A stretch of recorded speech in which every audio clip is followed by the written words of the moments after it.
Bismillahirrahmanirrahim. Assalamualaikum warahmatullahi wabarakatuh.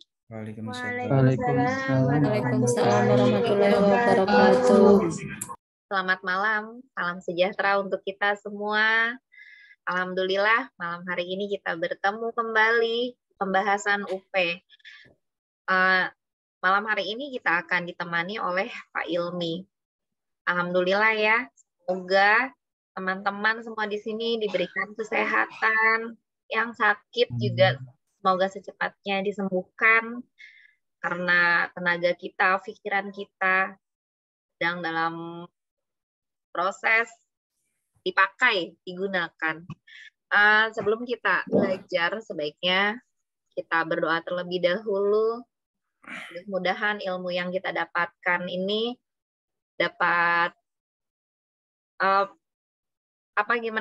nempel ya, langsung ada jadi ingat, melekat ingatan walaupun sebentar gitu, walaupun sedikit ya. Sebelumnya marilah kita berdoa dimulai.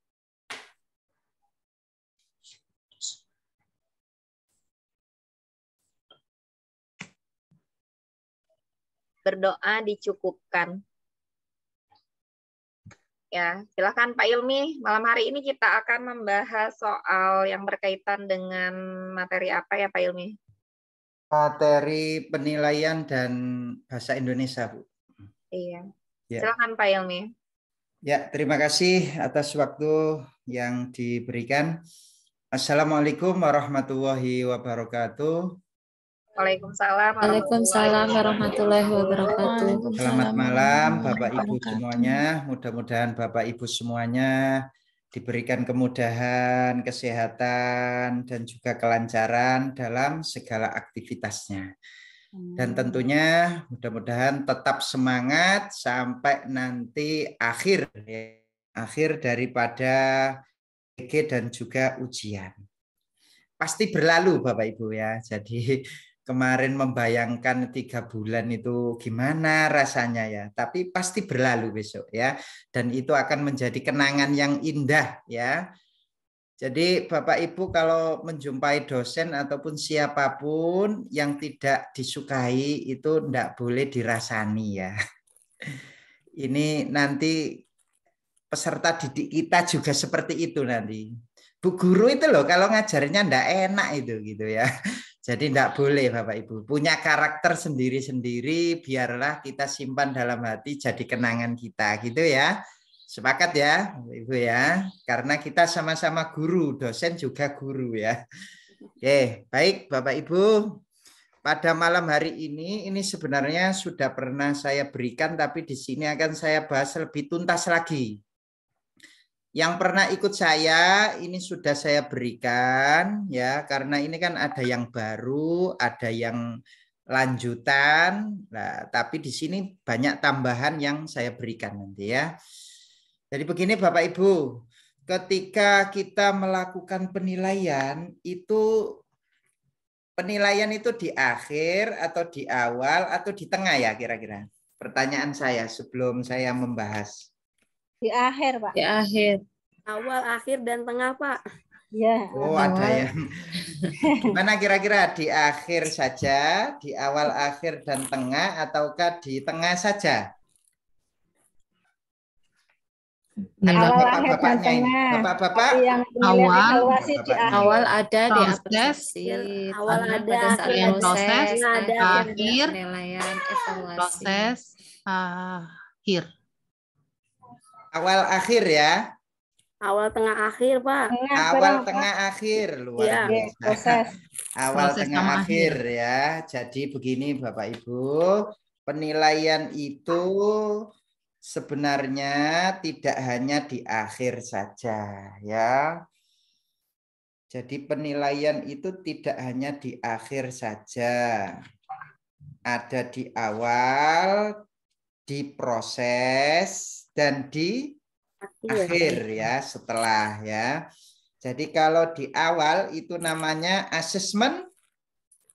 Apa Bapak Ibu? Assessment as learning ya.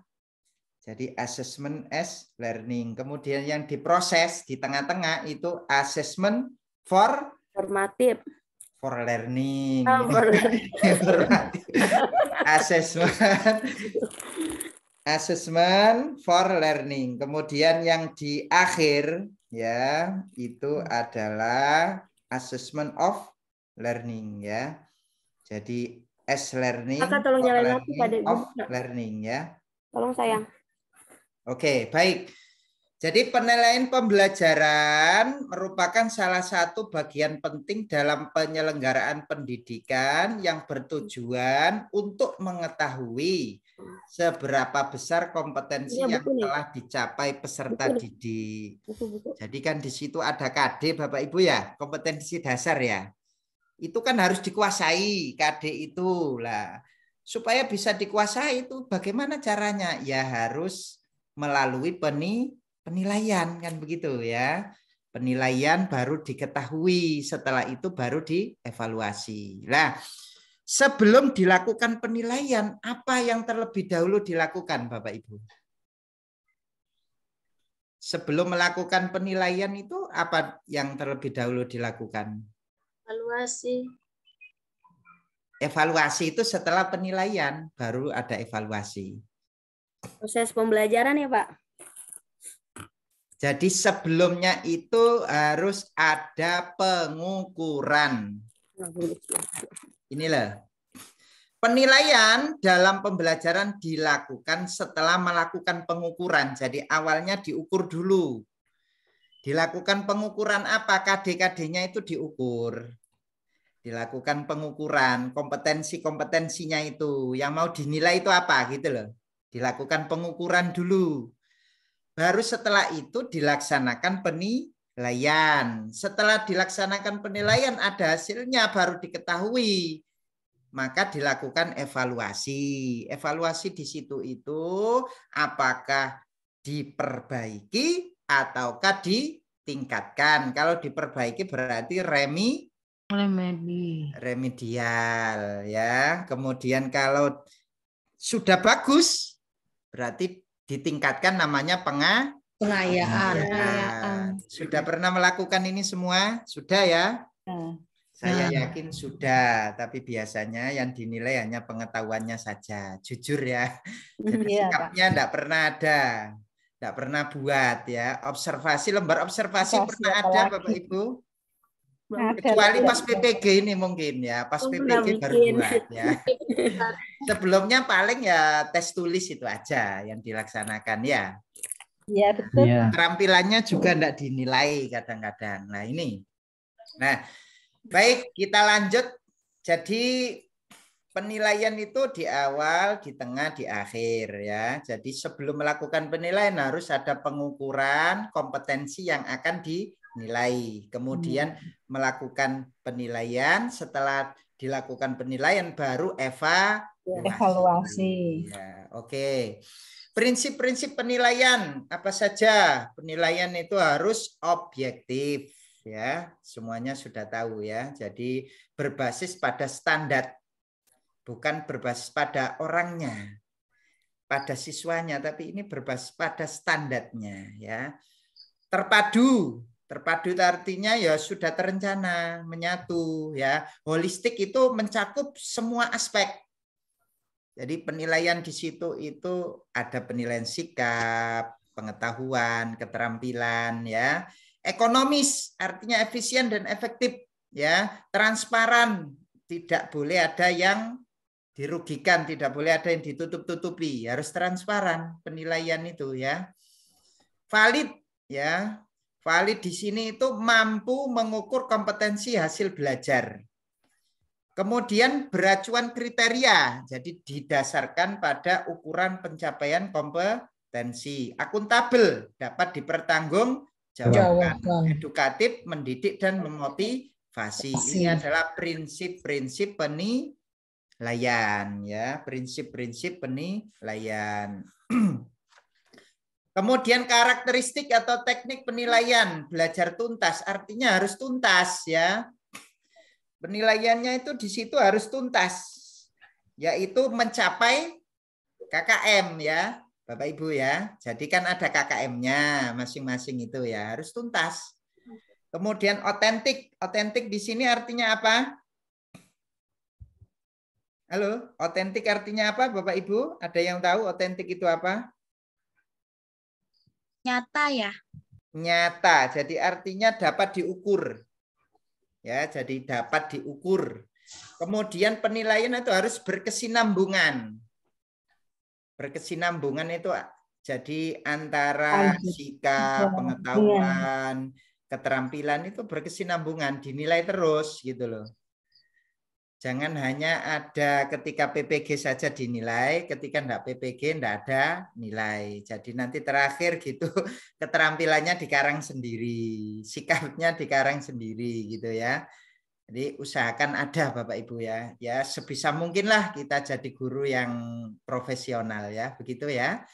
Oke, lanjut. Jadi penilaian otentik itu meliputi apa saja, yaitu ranah sikap, afektif, keterampilan psikomotor, dan pengetahuan kognitif. Ya. Jadi ini nama lainnya, sikap, afektif, psikomotor, keterampilan, pengetahuan kognitif. Lah, masing-masing ini punya penilaian sendiri-sendiri caranya. Ya, menilai sikap dengan tes tulis bisa apa enggak? Ayo, saya tanya, menilai sikap dengan tes tulis bisa kira-kira? Nggak bisa. Nggak Tidak bisa. bisa. Nggak bisa. Nah, enggak bisa Tidak ya. bisa. Nah, pada malam hari ini Bapak Ibu, ini nanti soalnya sedikit, tapi saya lebih cenderung ke pemahaman karena kemarin pengalaman belajar dari kemarin ya, yang angkatan kemarin itu ternyata yang banyak keluar itu adalah pedagogik, seperti penilaian-penilaian ini keluar. Nah, makanya di sini saya kasih pemahaman ya, biar nanti kalau sudah paham soalnya berbeda, soalnya baru, itu bisa menjawab. Bisa menjawab dengan baik ya. Nah, ini. Baik, kalau penilaian sikap itu dinilai dengan apa Bapak Ibu?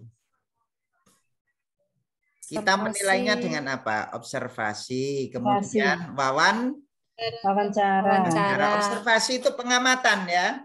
Jadi diamati anak ini, diamati menggunakan menggunakan indera kita ya. Baik itu langsung maupun tidak langsung ya. Nah, kemudian ada wawancara, ini menilai sikap. Sikap anak ini gimana sih? Nah, itu dengan cara observasi, wawancara. Terus catatan anekdot, apa catatan anekdot itu, Bapak Ibu? Catatan anekdot itu apa, Bapak Ibu? Sampai Bunda ada kata lengkap. Catatan kecil ya Pak. Catatan kecil atau catatan singkat ya, yang berkaitan dengan perilaku anak ya, terkait dengan tumbuh kembang anak. Itu di situ perilakunya ditulis gitu. Nah, ini seperti ini seperti ini gitu ya. Jadi anekdot. Kemudian penilaian diri. Penilaian diri itu anak disuruh menilai dirinya sendiri. Ya. Jadi anak disuruh menilai dirinya sendiri, dikasih lembaran gitu ya, dikasih lembaran, kemudian anak itu disuruh mencentang. Disuruh mencentang Bapak Ibu ya. Jadi dicentang di situ ya. Seperti ini contohnya ini ya, contoh penilaian diri. Saya selalu memberi kesempatan teman untuk berpendapat. Ya, tidak. Jadi anak itu disuruh nyentang gitu. Saya mengambil keputusan berdasarkan mufakat bersama dalam kelompok. Ya, tidak. Suruh nyentang. Nah, itu menilai dirinya sendiri. Ya, di sini menilai apa? Kelebihan dan kekurangan dirinya sendiri. Ini untuk menilai sikap. Jadi biar lebih objektif, itu yang nilai tidak hanya Bapak Ibu saja, ya. Anaknya juga menilai dirinya sendiri, gurunya juga menilai, punya catatan, diwawancarai, ya. Kemudian temannya juga disuruh menilai. Namanya penilaian antar teman. Bagaimana menurut pendapatmu teman kamu ini dalam berdiskusi? Ya, ditanyakan di situ, ya. Nah, seperti itu. Itu namanya penilaian antar teman, ya. Ini semua adalah termasuk ke dalam penilaian sikap, ya. Kemarin yang sudah ikut saya kemarin hanya mengenal mungkin observasi, ya. Yang lainnya belum kenal. Jadi malam hari ini saya kenalkan semuanya biar nanti bisa dipergunakan ketika Bapak Ibu praktek di lapangan, ya, seperti ini. Sekali-sekali biar enggak jenuh, ya, anak-anak dikasih lembaran gitu. Ayo anak-anak silakan nilai dirinya sendiri, jujur ya. Nah, gitu. Suruh nyentang-nyentang gitu. Ya, itu kan enak, ya. Jadi enggak hanya ngerjakan tugas terus gitu, ya. Di ceramah kemudian diberi tugas, jadi ada apa ya, variasinya gitu loh, ada variasinya. Ada itu kan pengalaman itu kan gini ya, dulu awal-awal kita jadi guru ya, itu nerangkan 20 menit itu sepertinya sudah lama, padahal masih kurang 2 jam lagi ya istirahat ya. Ini diisi apa, ini toleh ini diisi apa ini anak-anak ya, ini ya, suruh ngerjakan LKS gimana anak-anak? Sudah selesai Pak, loh, sudah selesai padahal masih kurang 1 jam lagi, diisi apa ini ya. Jadi kalau kita terapkan semua ilmu-ilmu ini, kita tidak akan kekurangan waktu gitu loh. Apa ya istilahnya, kita tidak akan apa ya istilahnya, kok singkat banget ya, enggak. Jadi kita bisa memanage waktu dengan baik gitu ya. Oke, selanjutnya pengetahuan. Pengetahuan itu kemarin kalau saya jelaskan 2 ya, nanti ada tambahan 1. Jadi pengetahuan anak itu bisa menggunakan tes tertulis atau tes lisan. Tes tertulis itu bentuknya banyak. Ada yang pilihan ganda, ada yang isian, ada yang jawaban singkat, ada yang benar salah, menjodohkan, uraian. Nah, jadi jangan monoton kalau ngasih soal itu pilihan ganda terus ya. Anak itu bosen gitu loh ya. Jadi divariasi, kadang menjodohkan, kadang itu jawaban singkat, kadang benar salah gitu. Jadi anak itu enggak jenuh gitu loh. Ini Bu Guru ini kalau ngajar mesti ini pilihan ganda terus ya, jadi jenuh anak-anak ya. Jadi ada variasinya. Kemudian dengan tes lisan, tentunya nanti ada daftar pertanyaan kemudian ditanyakan ke anak gitu ya, tes lisan. Nah, yang ketiga adalah penugasan. Nah, ini penugasan ini termasuk ke dalam penilaian pengetahuan ya. Pemberian tugas kepada peserta didik untuk mengukur dan atau memfasilitasi peserta didik memperoleh atau meningkatkan pengetahuan. Nah, ini ya penugasan. Pernah enggak Bapak Ibu memberikan penugasan ke anak? Pernah ya? Pernah, Pak. Kenapa gitu ya? Merangkum atau apa gitu ya. Nah, itu juga termasuk penilaian pengetahuan ya. Ada lagi yang ketiga yaitu penilaian keterampilan. Dinilai dengan apa keterampilan itu? Kinerja. Ya, penilaian kinerja. Dinilai dengan penilaian kinerja lah. Penilaian kinerja itu ada 2. Kalau dia itu penilaian kinerja yang menekankan pada produknya, itu namanya penilaian produk. Jadi yang dinilai itu produknya gitu loh. Kualitasnya gimana ya hasil dari anak-anak ini ya, itu berarti kinerja tapi penilaian produk. Lah, sedangkan penilaian yang menekankan pada proses itu disebut dengan penilaian praktek. Ya, praktek. Jadi keduanya ini sama-sama kinerja. Ya, sama-sama kinerja, tapi kalau yang menekankan pada produk namanya penilaian produk, yang menekankan pada proses namanya praktek. Yang selanjutnya ini termasuk keterampilan juga yaitu penilaian proyek. Penilaian proyek itu kata kuncinya itu adalah penyelesaian suatu proyek dalam periode atau waktu tertentu. Jadi anak itu diberikan proyek ya. Itu ada waktu dan periodenya. Itu namanya penilaian proyek ya. Kemudian yang C yaitu penilaian portofolio. Ini termasuk ke dalam keterampilan. Portofolio itu kumpulan karya anak-anak Kira-kira bentuknya apa ya? Keterampilan ini kira-kira bentuknya apa, Bapak Ibu? Penilaian keterampilan ini bentuknya apa kira-kira? Ada yang bisa menyebutkan? Bikin anyaman, Pak. Portofolio. Clipping atau apa ya? Clipping gitu, Pak. Kayak clipping itu, tapi hasil siswa. Hasil nilai-nilai. Nah, kumpulan clipping itu ya, anak. Kemudian kumpulan gambar-gambar anak-anak ya, dan lain sebagainya itu termasuk portofolio ya. Jadi kumpulan ya, jadi kumpulan karya. Nah, itu ya. Kemudian selain portofolio, nah jadi ada 3 itu ya. Ada 3 itu untuk menilai keterampilan. 4.000. Nyampe sini ada yang ditanyakan sebelum saya lanjutkan? Nggak ada ya? Jelas ya? Jelas. Oke, lanjut berikutnya. Jenis-jenis evaluasi. Lah, setelah dilakukan penilaian baru ada evaluasi. Ada evaluasi diagnostik, itu tujuannya untuk menelaah kelemahan siswa dan penyebabnya. Kemudian evaluasi selektif itu digunakan untuk memilih siswa yang paling tepat. Evaluasi penempatan itu untuk menempatkan siswa. Siswa ini di kelas mana ya kira-kira gitu ya. Evaluasi formatif itu untuk memperbaiki atau meningkatkan proses belajar. Evaluasi sumatif itu untuk menentukan hasil dan kemajuan belajar. Ya, sumatif ini biasanya apa? Disebut apa, Bapak Ibu? Tes. Sumatif. Ya? Tes. Evaluasi. Ulangan ya Pak ya. Semester. Ya, Akhir. semester. Pelajaran. Jadi di situ Ayo, itu bukan. menentukan hasil dan kemajuan belajar ya. Kalau formatif itu yang ulangan harian itu ya. Proses pembelajaran. Ya, proses ya. Oke. Lanjut berikutnya.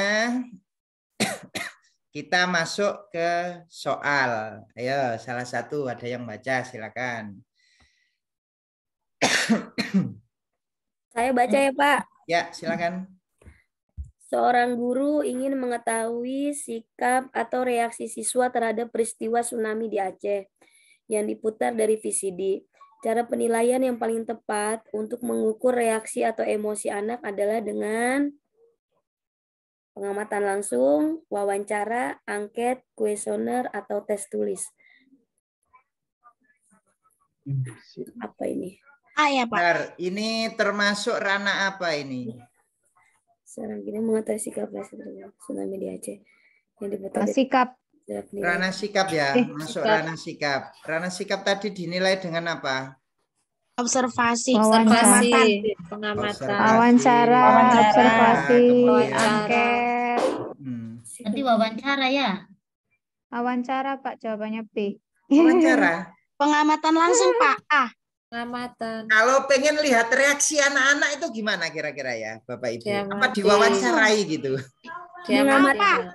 Mengamati langsung, Pak. Ya, langsung. ini yang tepat ya, mengamati langsung. Jadi tahu ekspresi anak itu kan gitu. Ya, disetelkan apa ini ya, VCD tentang tsunami itu gimana reaksinya anak-anak? Apakah ketakutan ataukah sedih ataukah gimana lah, itu dengan cara pengamatan langsung dilihat satu-satu ya. Jadi kan di situ setelkan VCD ya. Nah, kemudian gurunya keliling diamati sambil membawa apa? Lembar observasi. Betul, sambil membawa lembar observasi sambil diamati. Oh, nah itu gini sikapnya, ini emosinya begini. Nah itu ya. Jadi jangan diwawancarai. Gimana anak itu ya, jadi kurang tepat. Jadi kan kelihatan reaksinya kan anak-anak ya ketika kita melakukan pengamatan ya. Oke, lanjut. Nomor 2, silakan. Silakan yang kedua. Ya, silakan. Terdapat indikator pencapaian kompetensi mengidentifikasi pemanfaatan sumber daya alam hayati bagi kesejahteraan masyarakat di sekitar lingkungan tempat tinggal. Jenis instrumen penilaian relevan untuk mengukur indikator adalah titik-titik A. Observasi, B. Portofolio, C. Uji petik produk, D. Tes tertulis, E. Proyek. Mengidentifikasi pemanfaatan sumber daya alam hayati. Tes tertulis, Pak. Tes tertulis, Pak. Karena tertulis, pengetahuan, karena identifikasi. Pengetahuan ya? Dari Ya. mana kok tahu pengetahuan? Ya, Itu pencapaian identifikasi C1. AD-nya. Oh, ini ya. Ya. Mengidentifikasi C berapa ini kemarin? Termasuk kognitif kan C1. ini ya, C. Kognitif itu Ya. dilambangkan dengan C. Iya. Pengetahuan itu kognitif dilambangkan C. Mengidentifikasi C? C1. C1. Oke. Nah, kalau Tes sudah tertulis. tahu ranahnya, makanya saya tadi kan bilang, identifikasi dulu, ini masuk ranah sikap, ranah pengetahuan, ataukah ranah keterampilan. Baru Pengetahuan, kita jadi tes cari, tertulis. kalau sudah tahu, kita cari penilaiannya ya. Maka di sini yang cocok adalah tes tulis. Tadi pengetahuan tadi apa Bapak Ibu? Tes tertulis, tes Tes lisan, dan tertulis, penugasan. Tes lisan. Penugasan ya. Oke. Lanjut berikutnya.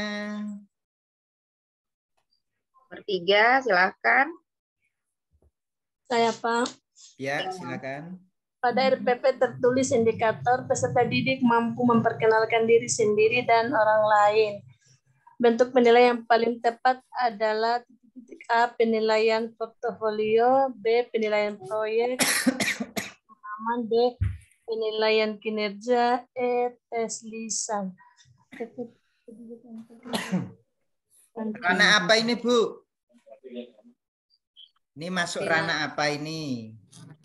Ranah sikap, pengetahuan, apakah keterampilan? Sikap. Sikap. Memperkenalkan Ah, masa sikap. Keterampilan. Penilaian Keterampilan, Pak. Keterampilan apa yang mau diitukan? Memperkenalkan diri. Nah, memperkenalkan dirinya di depan umum itu termasuk keterampilan. Kalau sudah tahu ini ranah keterampilan, portofolio keterampilan ya? Ya. Bukan, tapi enggak tepat. Portofolio ya. Iya, tapi kan enggak itu, Pak. Iya, enggak Ya. tepat. Memperkenalkan Betul. diri. Proyek juga keterampilan. Keterampilan. Ya. Tes pemahaman enggak ya? Kinerja. Penilaian kita juga Kinerja. Keterampilan. Sekarang kalau ada 3 seperti ini kita harus memilih. Portofolio tadi artinya apa tadi? Kumpulan.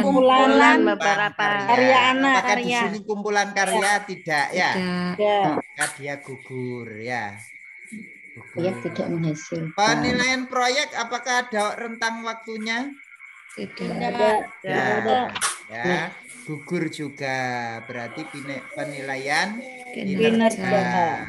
Penilaian kinerja termasuk apa ini? Proses apakah produk?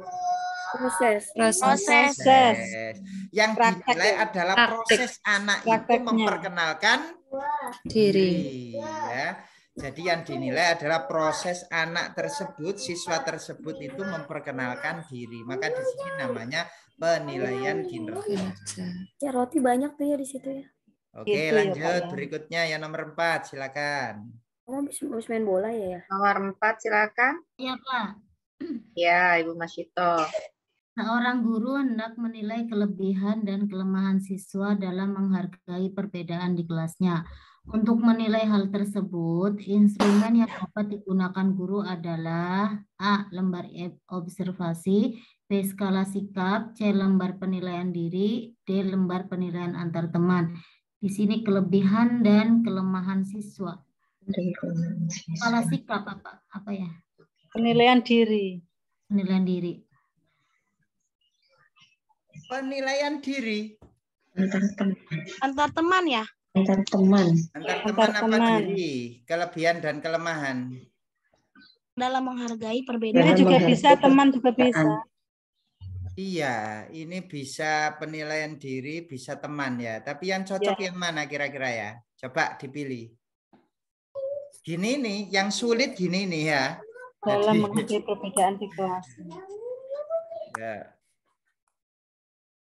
Tadi yang artinya ada kelebihan dan kelemahan tadi yang mana ya? Penilaian antar teman atau penilaian diri ya? Penilaian diri, Pak. Penilaian diri. Penilaian diri. Penilaian diri. Jadi ini menilai Kekurangan-kekurangan kelebihan dan kan kelemahan kita yang tahu. siswa tersebut ya. Ini kan siswa tersebut. Kalau di sini teman beda lagi ya. Nah, berarti Diri, Pak. jawabannya condong ini saya. Tahu dirinya. Iya. Saya condong yang ini. Ya. Karena menilai kelemahan siswa tersebut, bukan temannya gitu loh. Gitu. Oke, lanjut berikutnya yang nomor 5. Silakan nomor 5. Pak Tommy. Pak Tano memberikan tugas kepada Riko untuk mendeklamasikan puisi. Puisi tersebut dibacakan dengan penuh penghayatan, mulai dari gerak tangan, gerak tubuh, dan mimik wajahnya. Untuk penilaian deklamasi puisi, Pak Tano melaksanakan penilaian produk. Unjuk kerja. Unjuk kerja. Unjuk Karena kerja. mendeklamasikan. Deklamasi itu apa sih kira-kira? Deklamasi itu. Membacakan. Berarti unjuk kerja. Kalau membaca masa produk. Unjuk kerja. Nggak Kalau mungkin produk ya. ada hasilnya kan? Nah, berarti yang dinilai adalah ketika membacakan itu kan berarti yang dinilai adalah prosesnya. Prosesnya. Maka di sini unjuk kerjanya. Kerja. Ya, jadi ini yang sulit itu seperti itu Bapak Ibu ya. Jadi sekali lagi di soal besok soalnya enggak seperti ini, mesti ganti kan ya, mesti ganti. Tapi kalau Bapak Ibu paham apa yang saya jelaskan tadi bisa. Ya. Jadi kemungkinan besar itu bisa menjawab dengan baik ya, walaupun soalnya berbeda gitu ya. Oke, nomor 6. Pak Salman adalah guru kelas 5 SD. Hari ini Pak Salman akan memberikan tugas kepada siswa untuk membuat peta di kertas gambar ukuran A3. Sesuai dengan apa yang ditugaskan kemarin, Pak Salman akan menilai hasil dari menggambar peta dengan kriteria estetika dan kualitas teknis. Maka Pak Salman melaksanakan penilaian A unjuk kerja, B portofolio, C produk, D tes tulis, E observasi. Kalau ini produk ya Pak ya, kalau ini produk Pak. Kalau yang ini baru petanya yang kok tahu dari mana? Petanya menilai hasil dari menggambar peta. Kriteria estetika ini ya. Iya. Nilai petanya ya. Maka di sini produk. Hasil dari penggambar peta. Iya. Jadi bisa ya membedakan antara proses dengan produk bisa ya. Semoga Pak. Oke, lanjut nomor 7, silakan. Nomor 7. Ayo silakan. Saya, Pak. Ya, silakan Bu. Ayo Bu. Warga Desa Sukamaju tiap minggu sekali selalu melaksanakan kerja bakti membersihkan lingkungan. Pak Taro adalah guru di SDN Sukamaju dan akan menugaskan kepada murid-muridnya kelas 6 untuk melakukan pengamatan kegiatan warga tiap hari Minggu selama 1 bulan. Murid-murid meneliti apakah pada hari Minggu ada kegiatan kerja bakti. Berapa orang yang ikut kerja bakti di Minggu 1, 2, 3, 4. Mencatat mengapa ada warga yang tidak ikut kerja bakti. Setelah 1 bulan hasil pengamatan tersebut dikumpulkan ke Pak Taro. Penilaian apakah yang sesuai dengan studi kasus tersebut? Proyek. Yang D. Kok tahu ada proyek mananya? Karena ada rentang waktu. Waktunya. Kata kuncinya ada rentang waktu. Wah, ini sudah menguasai nih berarti ya. Luar biasa ini proyek ya. Oke, lanjut berikutnya nomor 8. Oh, Ya ini Pak. mudah ini ditebak ini. Kumpulan hasil karya seorang peserta didik sebagai hasil pelaksanaan tugas kinerja yang ditentukan oleh guru atau peserta didik bersama guru sebagai bagian dari usaha mencapai tujuan belajar atau mencapai kompetensi yang ditentukan dalam kurikulum adalah pengertian dari penilaian portofolio. Ya, portofolio. Portofolio, kumpulan Kumpulan ya. hasil karya. Nah, portofolio. Oke, selanjutnya yang nomor 9. Pak Sugeng telah melaksanakan pembelajaran IPA dan Pak Sugeng akan melaksanakan tes formatif berupa tes tulis untuk murid-muridnya. Pak Sugeng ingin tes tersebut dijawab oleh siswa dengan hasil pemikiran sendiri dan dapat mengembangkan jawaban dari soal yang diberikan. Tes yang diberikan Pak Sugeng adalah tes A. Pilihan ganda, B. Wawancara, C. Unjuk kerja, D. Urian, E. Diskusi. Hasil pemikiran sendiri berarti uraian. Karena mengembangkan jawaban. Uraian ya. Uraian. Kalau sudah soalnya uraian ini mesti jawabannya berbeda. Mesti antar anak itu jawabannya nanti berbeda. Kalau pilihan ganda kan mesti sama nanti ya. Kebanyakan sama ya. Nah, jadi supaya hasil pemikirannya sendiri tes tertulis itu bisa digunakan yaitu uraian ya. Oke, nomor 10. Nomor 10, silakan. Silakan nomor 10. Kriteria penilaian untuk menilai portofolio ditetapkan oleh A. Sekelompok guru, B. Guru dengan siswa, C. Guru dengan kepala sekolah, D. Guru dan orang tua siswa, E. Siswa. Di sini guru dan siswa. Portofolio. Portofolio. Kriterianya loh ya. Kalau yang nilai kan mesti gurunya. Ini kriterianya itu loh. Ditentukan oleh siapa kira-kira? Sekelompok guru. Apa-apa ya? Kriteria. Kriteria penilaian portofolio itu ditentukan oleh siapa? Guru dan kepala sekolah. Guru dan kepala sekolah.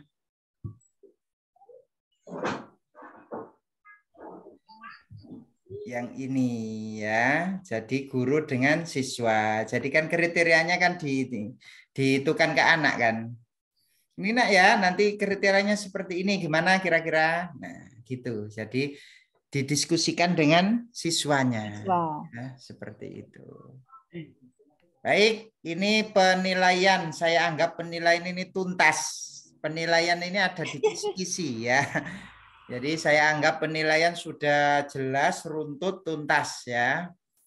Mudah-mudahan besok keluar semua ini, guys. Biar bisa lulus ya. Oke. Kisi-kisi di kisi-kisi bahasa Indonesia yang paling atas sendiri itu ada ragam teks. Nah, ini Bapak Ibu, di sini saya beri materinya, mungkin kemarin tidak sempat membaca modulnya. Makanya di sini saya beri rangkuman loh. Enak kan ya? Jadi tidak pakai baca tapi sudah punya rangkuman ya. Terima kasih Pak. Nah ini Bapak Ibu ya. Ragam teks adalah pengelompokan teks berdasarkan isi dan bentuk teks.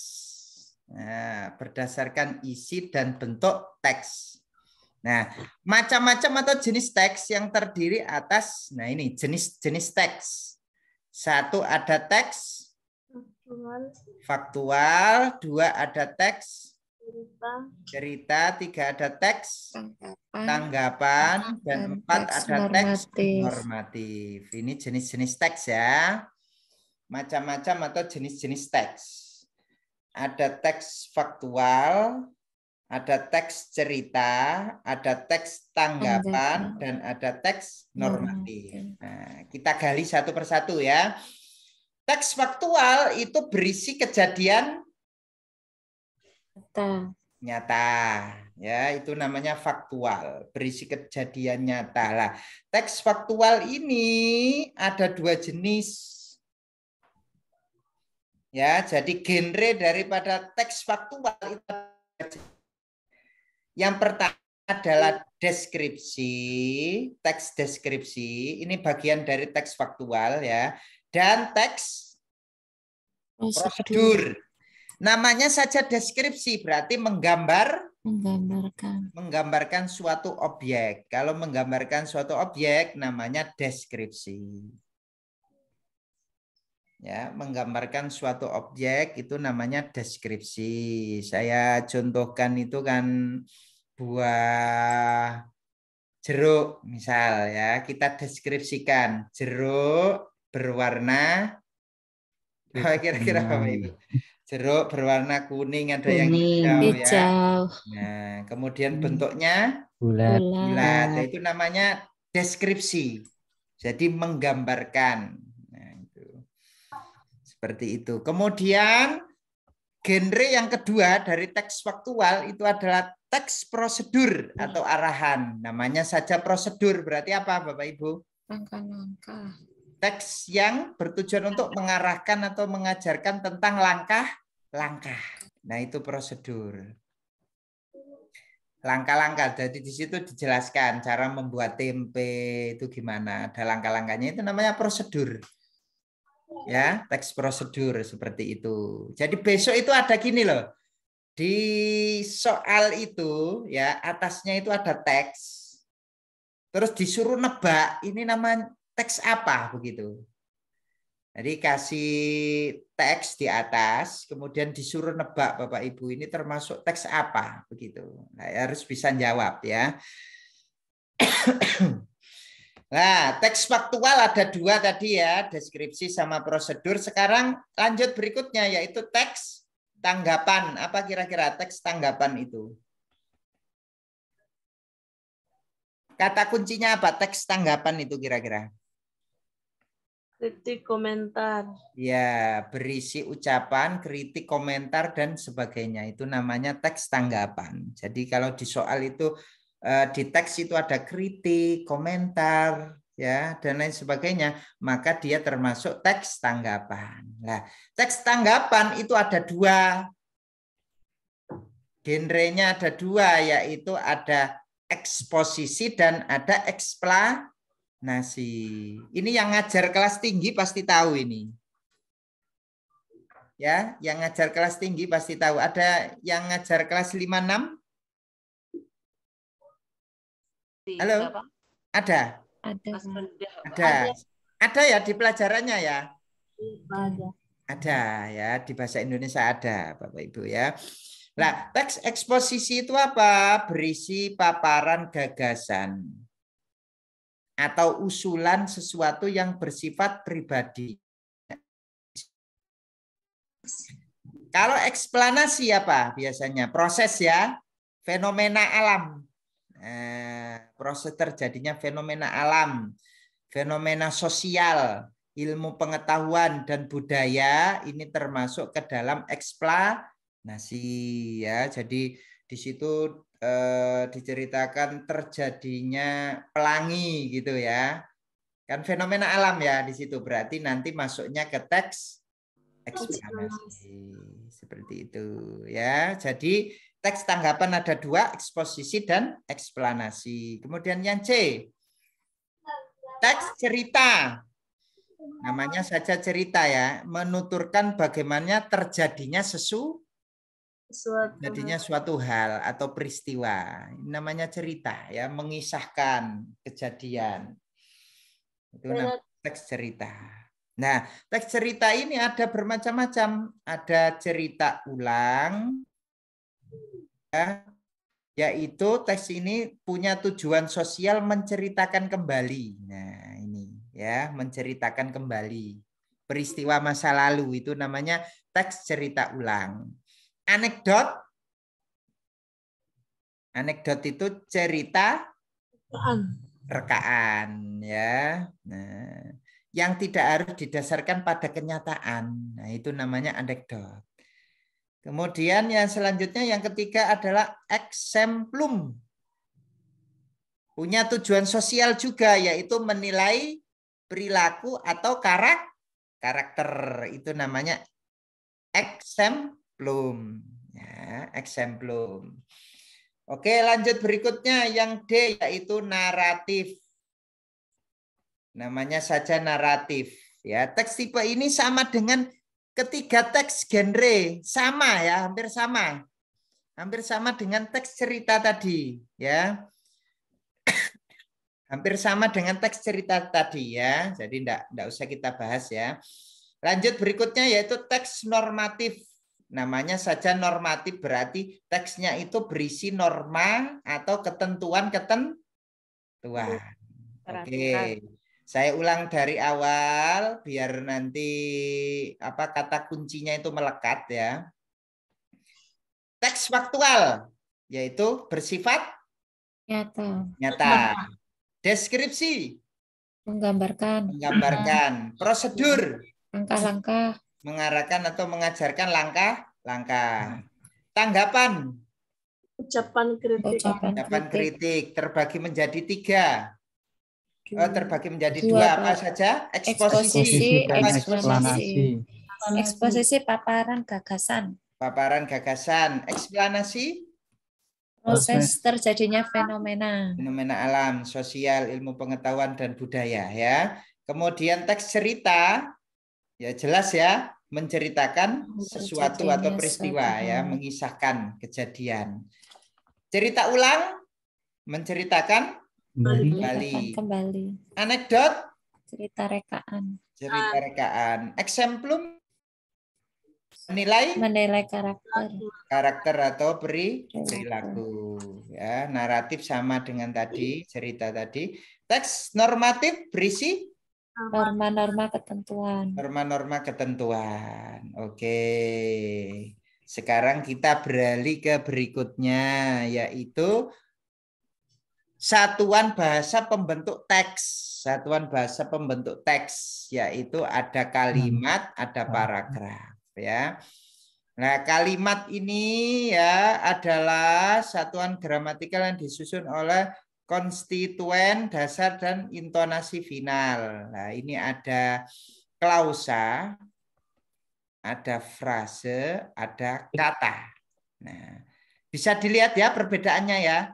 Klausa itu bentuknya seperti ini. Kalau frase ini ya, terdiri dari 2 seperti ini. Kalau kata itu seperti ini. Ya, bisa ya?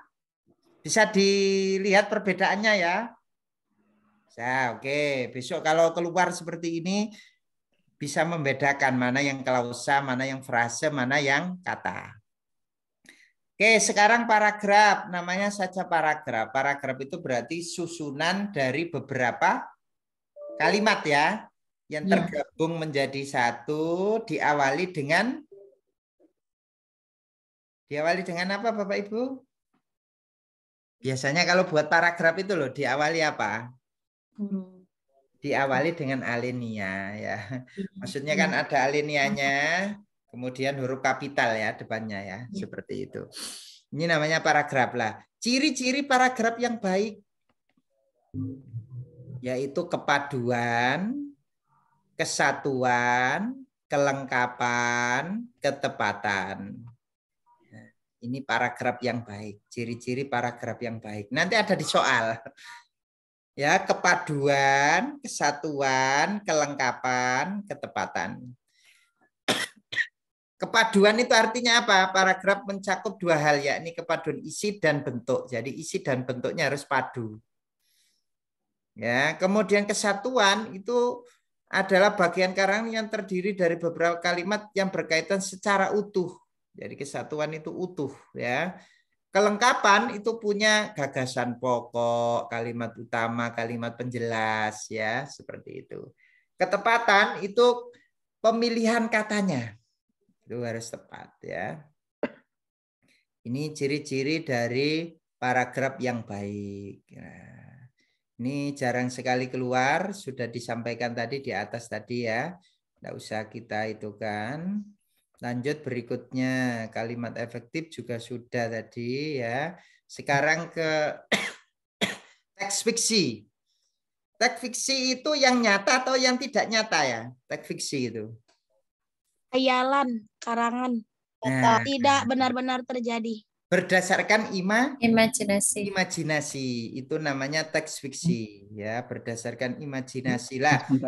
Teks fiksi itu memiliki bahasa ya, maksudnya itu ada yang denotatif sebenarnya, ada yang konotatif tidak sebenarnya, asosiatif apa asosiatif? Asosiasi itu loh apa, Bapak Ibu? Halo, asosiatif apa? Pak. Denotatif sebenarnya, konotatif tidak sebenarnya, asosiatif itu kumpulan itu loh. Hubungan ya. Kemudian ekspresif itu ekspresi. Sugestif itu berarti mempengaruhi. Kalau plastis? Indah ya. Nah, itu. Oke, lanjut berikutnya bagian-bagiannya sekarang. Bagian-bagian teks fiksi itu ada tema, ada perwatakan, ada alur, ada latar, ada amanat. Ya. Namanya saja fiksi ya. Itu ada temanya, ada perwatakannya, ada alurnya, ada latar, ada amanat. Lah, teks fiksi memiliki struktur. Yang pertama itu biasanya apa Bapak Ibu? Dikenalkan dulu tokohnya kan ya. Si kancil ini begini ya. Nah, dikenalkan dulu namanya orientasi. Jadi strukturnya itu di atas itu ada orientasi dulu. Lah, besok itu dipenggal gitu. Ini termasuk apa gitu di soalnya itu ya. Jadi diingat-ingat orientasi di sini berisi pengenalan tema, tokoh dan latar. Kan begitu ya Bapak Ibu ya, ketika Bapak Ibu mengimajinasikan sesuatu itu kan dikenalkan dulu ini apa, tokohnya apa gitu ya. Kemudian ada komplikasi, apa komplikasi? Masalah. Komplikasi itu sudah terjadi pertentangan atau terjadi masalah. Baru yang terakhir yaitu resolusi. Penyelesaian. Ini kalau teks fiksi ya bentuknya seperti itu. Ada orientasi, ada komplikasi, ada resolusi. Ini ya, keabsahannya menggunakan kata jelas ya. Jadi ada urutan waktunya, ada tindakannya, kerja tindakan, menggunakan kata kerja yang menggambarkan sesuatu yang dipikirkan, menggunakan kata yang menggambarkan sifat tokoh, menggunakan dialog ya. Teks fiksi terdiri atas apa saja yang termasuk teks fiksi? Cerita rakyat, cerita fantasi, cerita pendek, cerita inspiratif, puisi rakyat loh. Puisi rakyat ini termasuk ke dalam teks fiksi. Puisi lama juga termasuk teks fiksi. Drama juga termasuk teks fiksi ya.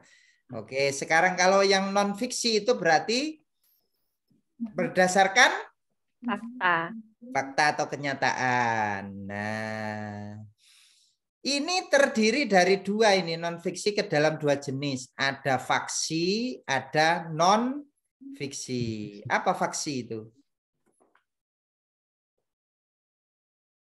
Faksi. Berbentuk kisah berbasis kejadian sebenarnya. Itu namanya faksi. Ini ada di soal kadang keluar ini ya. Jadi diingat-ingat. Ya, jadi non fiksi itu terbagi menjadi dua, ada teks faksi dan teks non fiksi ya. Teks faksi itu berbasis kejadian sebenarnya. Contohnya apa? Biografi ya, Bapak Ibu nulis biografinya, autobiografi, kisah nyata ya. Itu termasuk ke dalam teks faksi. Kalau non fiksi disusun berdasarkan data. Nah, ini itu non fiksi, data tentang pengetahuan. Ya, tanpa isi data tersebut itu namanya non fiksi. Contoh apa? Buku referensi, buku petunjuk pedoman, kamus, ensiklopedi, peta dan lain sebagainya ini termasuk ke dalam non fiksi ya. Jadi sampai sini paham ya antara fiksi dengan non fiksi ya. Nah, non fiksi yang relevan untuk peserta didik sekolah dasar berdasarkan standar bahasa Indonesia itu adalah teks deskripsi, teks eksplanasi, prosedur, laporan, tanggapan. Ini termasuk ke dalam teks non fiksi ya. Yang kemudian teks pengabdi itu juga termasuk non fiksi. Teks paparan iklan juga non fiksi ya. Nah, non fiksi ini ada 5 jenis ya. Ada 5 jenis. Esai, review, artikel ilmiah, sejarah dan surat. Nah, esai, strukturnya apa saja esai itu? Bapak Ibu, biasanya kalau buat esai itu apa saja strukturnya? Ada pendahuluan, ada bagian inti, ada simpulan. Nah, fungsi esai eksploratif yaitu mengeksplor. Apa mengeksplor itu Bapak Ibu? Menggali. Menggali. Nah, menggali atas respon individu terhadap peristiwa. Ini fungsi yang pertama. Kemudian fungsi esai itu adalah persuasi, membujuk, merayu. Explain, fungsinya apa ini? Jelaskan. Explain, menjelaskan kepada pembaca tentang suatu hal atau bagaimana melakukan sesuatu. Compare, membandingkan. Showing, menunjukkan. Describe, mendeskripsikan. Menggambarkan. Nah, menggambarkan. Nah, ini ya. Nah, ini semua review buku. Nah, ini intinya sama ya. Jadi ada pendahuluan, ada ringkasan, ada inti review, ada simpulan ya. Kemudian fungsinya juga sama. Lanjut saja artikel, ini sudah tahu ya Bapak Ibu ya, artikel ya. Pernah ada yang buat artikel? Belum pernah buat artikel ilmiah? Oke, ya strukturnya apa saja ini? Artikel itu biasanya ada abstrak, hampir mirip dengan PTK itu ya. Abstrak, ada pendahuluan, ada metode penelitian, ada temuan, ada pembahasan. Itu artikel ya.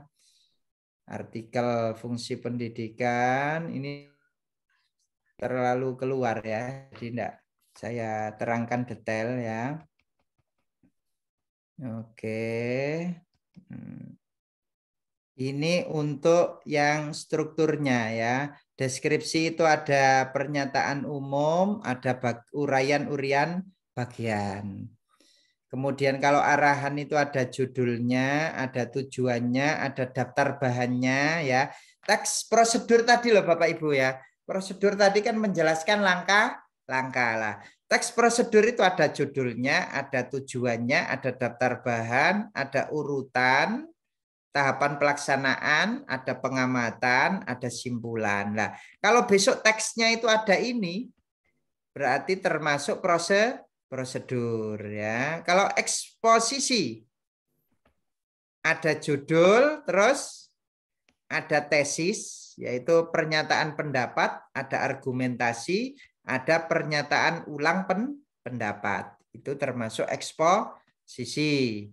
Kemudian kalau eksplanasi itu ada judul, Ada pernyataan umum, penjelasan, interpretasi. Interpretasi kemarin apa? Pada waktu metode sejarah kemarin. Interpretasi itu menguraikan dan menyatukan ya.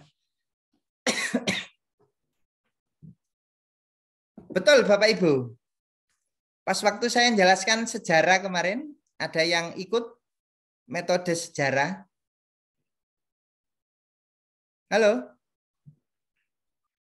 Saya tidak ikut Pak, saya bergabung. Baru malam ini Pak ikut Pak. Oh, baru malam ini ya. Ya.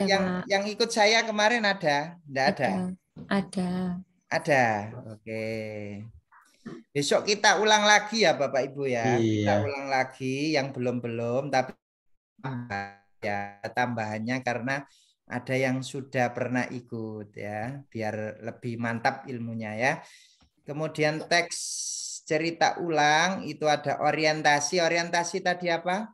Pengenalan. Kemudian ada rekaman kejadian. Kemudian ada anekdot, yaitu cerita rekaan. Itu strukturnya ada judulnya, ada orientasi, ada krisis, itu masalahnya, ada reaksi. Ini namanya rekaan.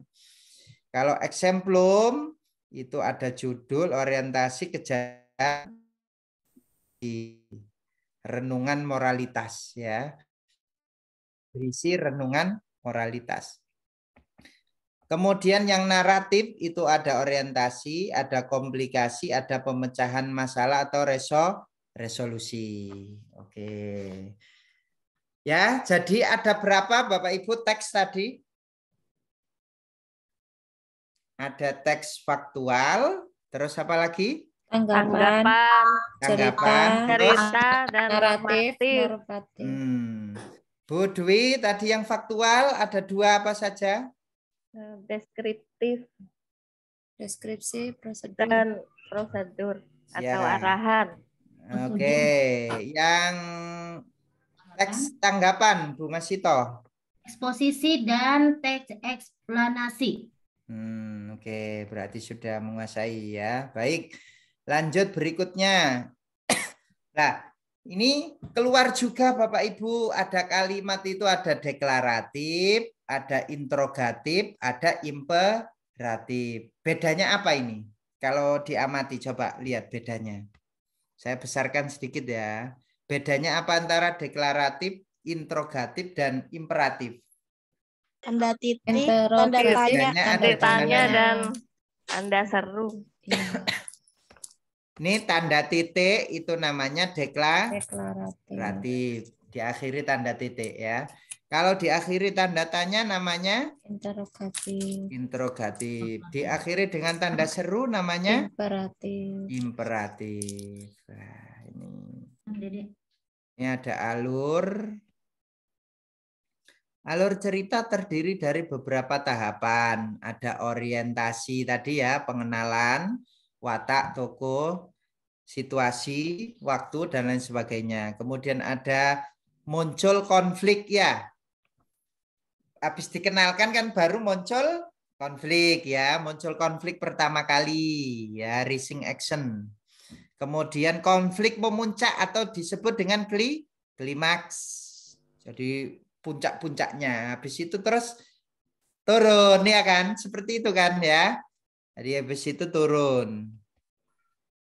Konfliknya menurun, namanya anti klimaks. Kemudian ada terakhir penyelesaian atau resolution ya, resolusi. Ya, itu penyelesaian. Nah, ini besok juga begitu, ada teks cerita, kemudian Bapak Ibu di situ itu disuruh menebak yang termasuk konflik yang mana, yang termasuk klimaks yang mana, yang termasuk orientasi yang mana, harus bisa menjawab ya. Dari orientasi pengenalan, rising action itu muncul pertama kali masalah, klimaks itu memuncak, anti klimaks itu menurun, resolution itu penyelesaian. Nah ini. Jadi kata-kata asing seperti ini ya, ini harus diketahui kata kuncinya ya. Harus diketahui kata kuncinya. Sehingga nanti kalau itu ketemu di soal, itu Bapak Ibu bisa menjawab dengan baik. Ya. Nah, teks fiksi itu memiliki struktur, tadi ada orientasi, ada komplikasi, ada resolusi. Sudah tadi ya. Ini juga sudah ini. Kemudian ada komplikasi, ada resolusi, ada evaluasi, dan ada koda. Ini koda ini pernah keluar. Pernah keluar di UP. Koda itu apa? Berisi pesan moral.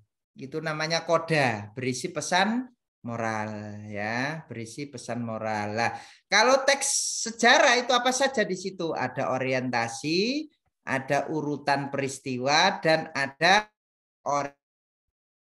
Reorientasi itu berisi kesimpulan. Ya, jadi berisi kesimpulan. Tuh, nyampe sini ada yang ditanyakan? Ini luar biasa ini, bahasa Indonesia saya anggap komplit malam hari ini. Nggak tahu nyantol apa enggak, ya mudah-mudahan nyantol semua ya. Ini ya. Iya. Jadi apa ya istilahnya ya, kata-kata asing itu dicari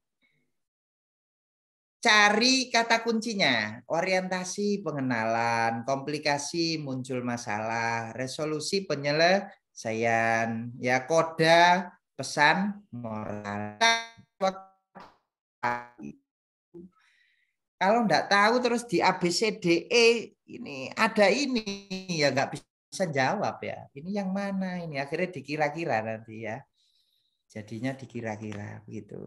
Oke. Nyampe sini ada yang tanya? Enggak ada ya?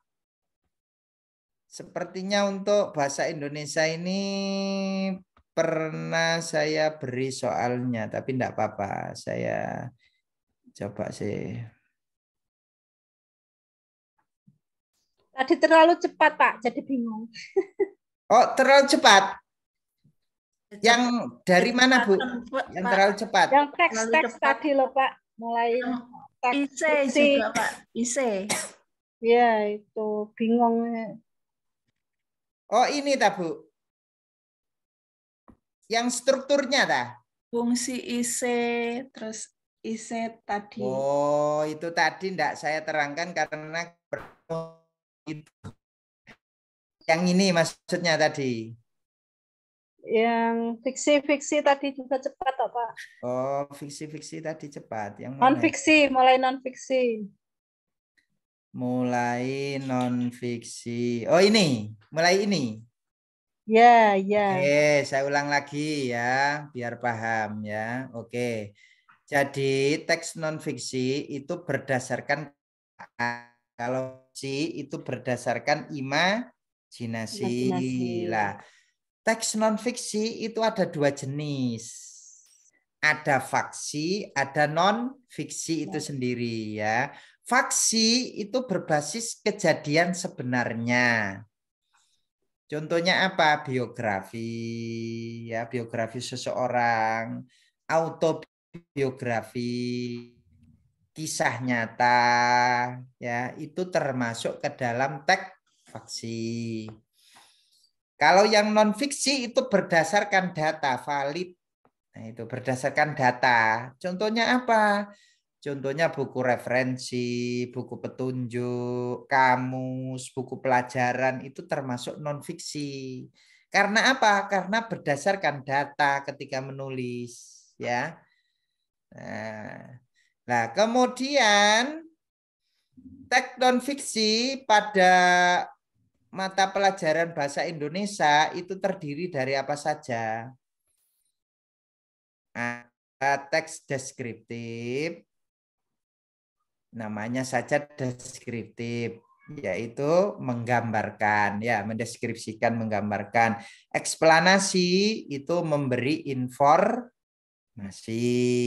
Prosedur itu berarti petunjuk atau langkah-langkah, itu prosedur. Laporan itu hasil matan, teks laporan itu ya. Teks tanggapan itu berisi ini apa kritik ya tadi ya, yang atas tadi. Itu teks cerita pengalaman pribadi itu termasuk ke dalam teks non fiksi. Kemudian teks paparan iklan itu juga termasuk teks non fiksi. Seperti itu. Nah, ini. Nah, kemudian teks non fiksi ini ada 5. Ini tadi kan yang ada di bahasa Indonesia yang pelajaran anak-anak ya. Kalau yang ini kan secara umum globalnya itu ada 5. Yang termasuk non fiksi itu. Yang pertama adalah esai. Kemudian yang kedua adalah review. Yang ketiga adalah artikel ilmiah. Yang keempat adalah teks narasi sejarah. Kemudian surat. Ya, ini semua termasuk ke dalam teks non-fiksi. Kenapa kok termasuk teks non-fiksi? Karena berdasarkan data. Nah, nulis esai kan berdasarkan data ya. Bapak Ibu nulis esai kan berdasarkan data ya. Tuh. Nah, kira-kira nyampe sini ada yang ditanyakan sebelum saya lanjutkan? Materi ini nanti dapat kita Pak ya? Materi ini sudah saya share di grup Pak. Oh iya, baru bergabung kita Pak. Oh baru bergabung ya. Nah, silakan Pak. nanti bisa di itu kan di grup sudah saya share. Coba dicari Pak. Tadi jadi penilaian sama bahasa Indonesia.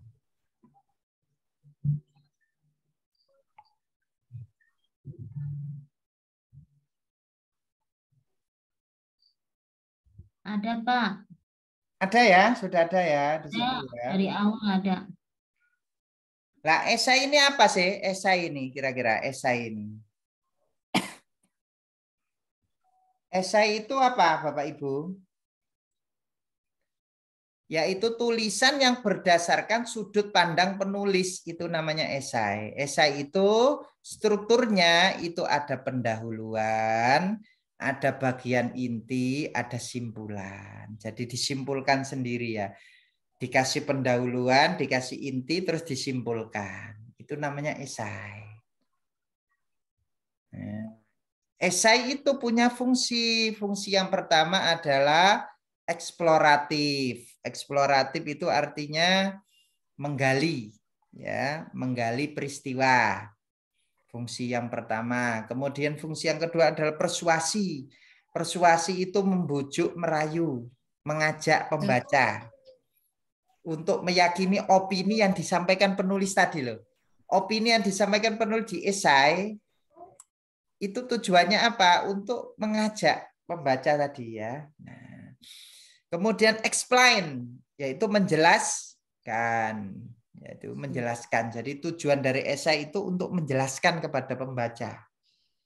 Kemudian compare, membandingkan. Jadi tujuannya itu untuk membandingkan. Yang kelima adalah showing, menunjukkan. Dan describe, mendeskripsikan atau menggambarkan. Ini adalah 6 fungsi dari esai. Ya. 6 fungsi dari esai. Nah. Terus yang B, review buku. Apakah ini dibacakan juga review? Ya, jadi Bapak Ibu itu membaca buku kemudian direview bukunya, itu strukturnya apa saja? Yaitu harus ada pendahuluan. Ketika mereview itu harus ada pendahuluan. Ada pendahuluan, dikasih ringkasan, kemudian ada inti review. Inti review itu yaitu inti pembahasan dari buku yang direview tadi. Kemudian yang terakhir adalah ada simpulan. Seperti itu. Ini namanya struktur review buku ya. Struktur review buku. Kemudian teks review itu secara umum memiliki fungsi. Kalau tadi kan esai, sekarang fungsi dari review. Fungsi review itu apa? Menunjukkan penilaian penulis terhadap sebuah buku. Memberikan informasi, membantu pembaca untuk mengetahui isi buku. Jadi di review itu supaya pembaca itu tahu isi buku. Tanpa harus membaca keseluruhan bukunya. Dengan review Bapak Ibu yang Bapak Ibu buat itu tahu pembaca. Ya, tahu isi buku itu secara sekilas ya dari review. Memberikan informasi kelebihan dan kekurangan buku, terus membandingkan, memberikan informasi juga lagi ya, terus mempertimbangkan. Ini fungsi dari teks review ya. Nah, kaidah kebahasaannya itu ada penggunaan istilah, ada sinonim, antonim, ada frase kata benda. Kata benda namanya nomina ya. Kata kerja namanya verba. Kata ganti namanya pronomina. Kemudian kata hubung namanya konjungsi. Itu ya. Yang ada di review buku, subbuku atau artikel itu ada ini ya. Kemudian artikel ilmiah. Artikel ilmiah ini biasanya kalau kita sudah buat PTK, kemudian nanti dijadikan artikel itu apa saja susunan dari artikel itu? Ada abstrak. Abstrak itu apa Bapak Ibu? Abstrak itu gambaran secara umum dari artikel tadi ya. Kemudian ada pendahuluan, metode apa yang dipakai dalam penelitian, kuantitatif apa kualitatif ya, seperti itu. Kemudian ada temuan, ada pembahasan. Ini namanya artikel ya. Yang kemarin loh Bapak Ibu pas waktu PPG yang disuruh mencari referensi, Bapak Ibu kan nyari artikel kan itu ya. Yang saya beritahu caranya ketika mencari di Google Scholar atau di Google Cendekia. Nah, itu kan ada artikel, banyak artikel di situ kan ada abstraknya ya. Setelah di-download PDF-nya kan ada di situ, ada abstrak, ada temuan dan pembahasan. Itu namanya artikel. Tujuan artikel apa? Memecahkan masalah, mencapai tujuan khusus, menambah pengetahuan, membina kemampuan penulis. Terus untuk membina kemampuan berpikir. Ini tadi tidak saya baca karena tidak keluar gitu loh. Jadi saya loncati tadi sengaja memang ya, saya loncati. Oke, fungsi pendidikan. Ya, jadi artikel itu ada yang berfungsi pendidikan, yaitu memberi pengalaman berharga bagi penulisnya sehingga ia mampu menulis dan berpikir ya. Kemudian penelitian. Fungsi penelitian itu sebagai sarana untuk mengembangkan ilmu pengetahuan. Kemudian fungsi fungsional yaitu sebagai apa? Tambahan bahan pustaka, kepentingan praktis di lapangan. Nah, ya, itu fungsi fungsional.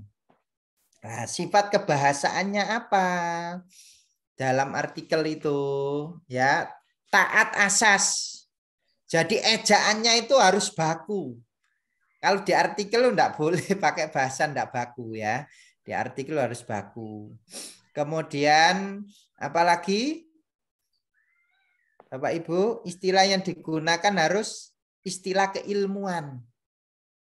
Ya, jadi ada penelitian kuantitatif, penelitian kualitatif dan lain sebagainya. Ada istilah-istilahnya seperti itu ya. Harus dihindari bahasa yang usang kolot, enggak boleh. Ya, enggak boleh. Di artikel ilmiah seperti itu enggak boleh ya. Nah, kemudian menekankan pada aspek komunikasi. Ya.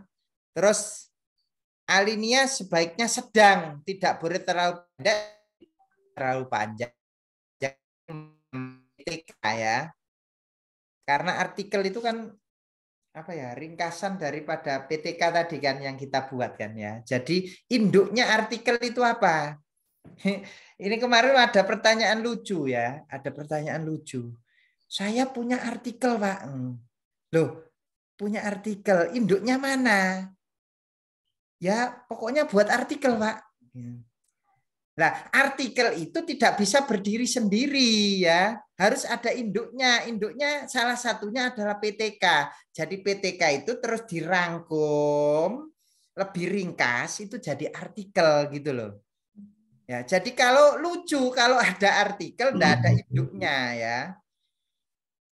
Bisa dari buku atau bisa dari PTK artikel itu ya.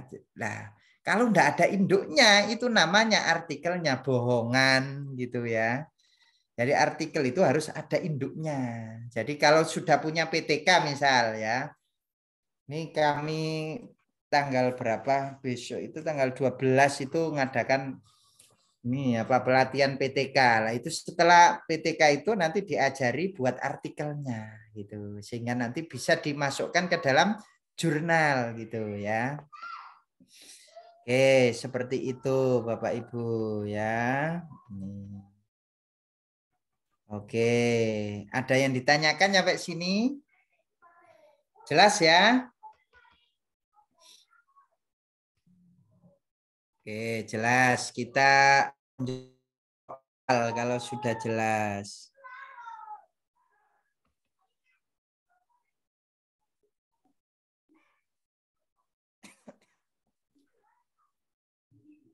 Nah, ini yang kemarin ada di ini ya, ada di angkatan yang kelima kemarin ini ya, ada di angkatan yang kelima kemarin. Barangkali ada yang ikut kemarin, karena kan yang ikut saya itu pas waktu ada Zoom seperti ini saya beri kesempatan ya. Kami beri kesempatan untuk ikut. Di sini juga ada yang PPG tahap 2 ikut kemungkinan ya, karena tadi linknya kami share ya. Nah, ini tadi ya, punya tujuan sosial menggambarkan berarti termasuk apa? Termasuk apa Bapak Ibu? Teks yang memiliki tujuan sosial untuk menggambarkan termasuk apa?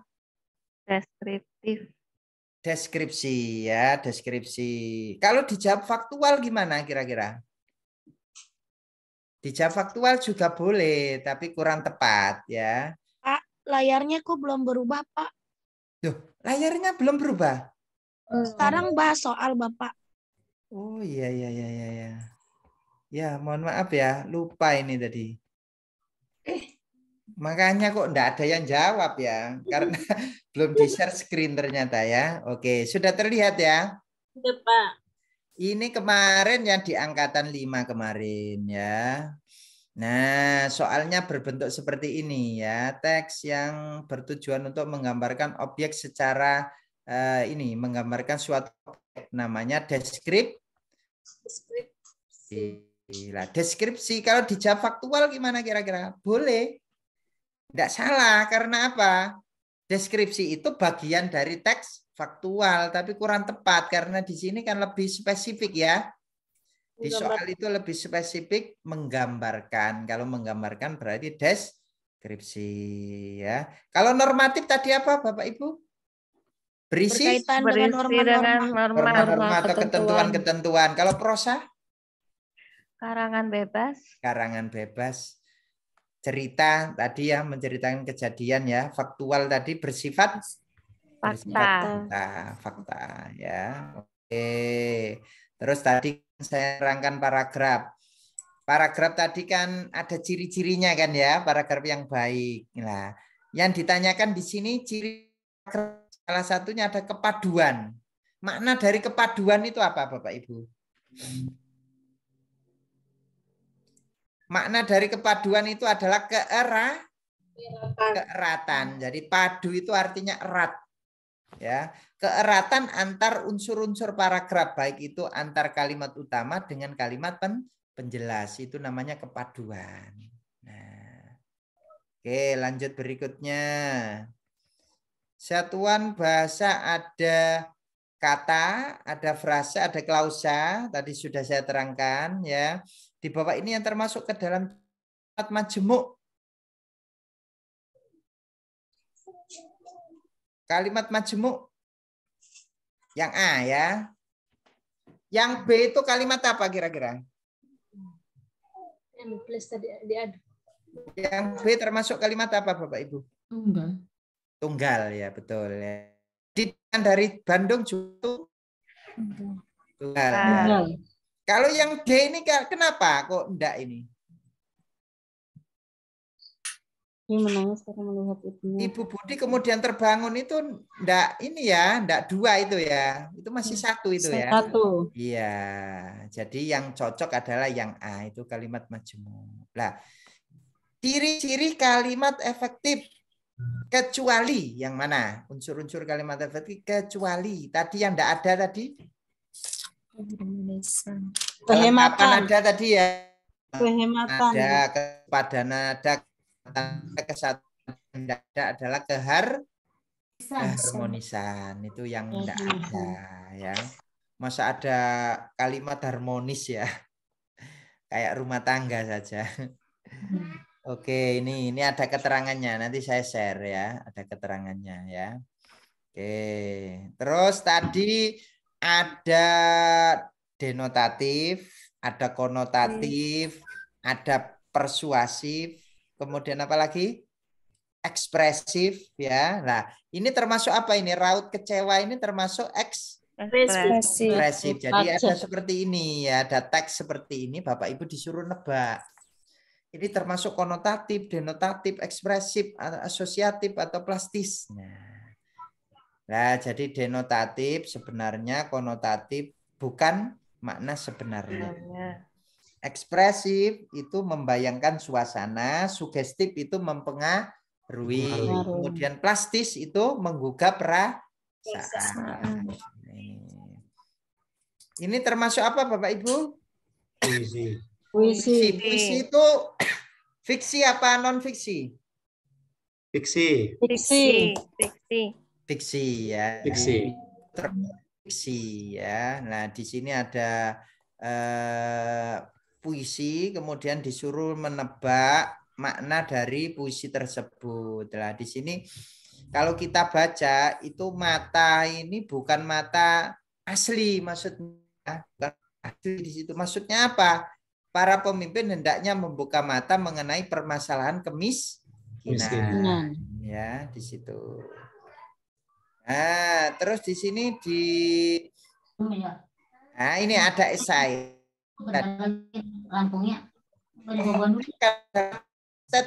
Tesis statement itu berada di mana kira-kira? Di paragraf yang pertama atau paragraf yang kedua? Paragraf yang pertama.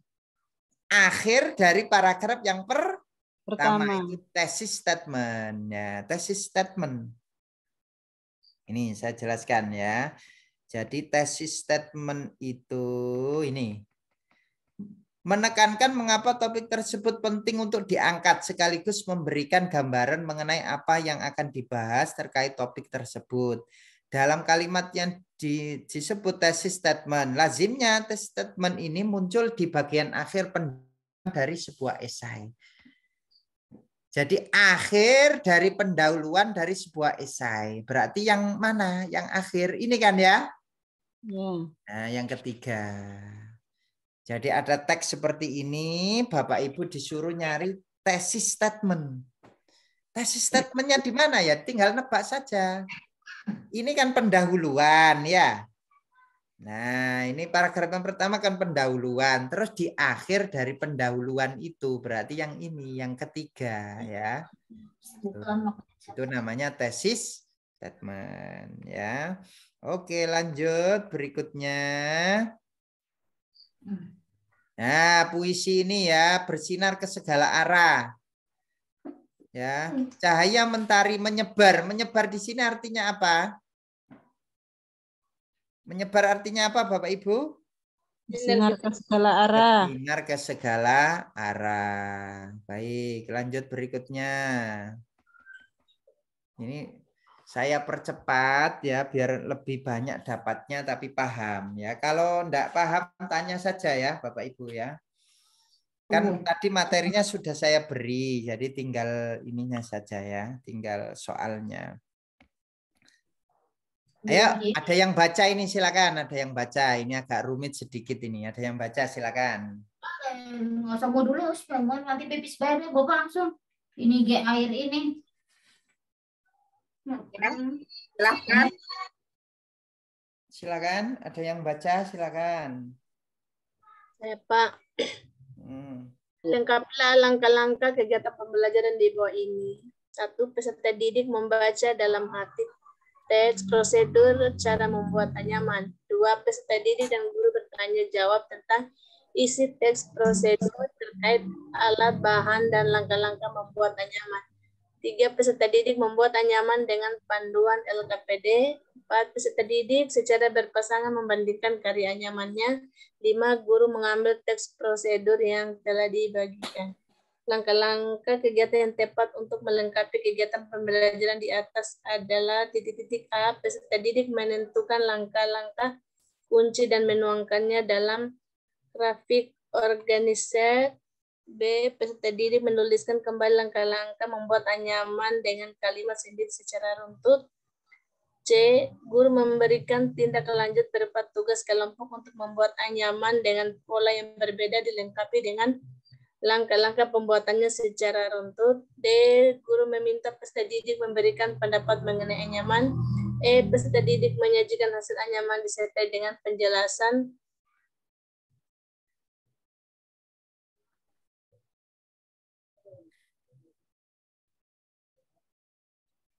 Oke. Dua lagi. Penjelasan secara lisan tentang langkah-langkah pembuatannya. Ya. Oke, di sini yang ditanyakan adalah melengkapi kegiatan pembelajaran. Kegiatan pembelajaran itu ada berapa Bapak Ibu? 3. 3 Awal, ya, inti, ada pendahuluan, penutup. inti, terus Penutup.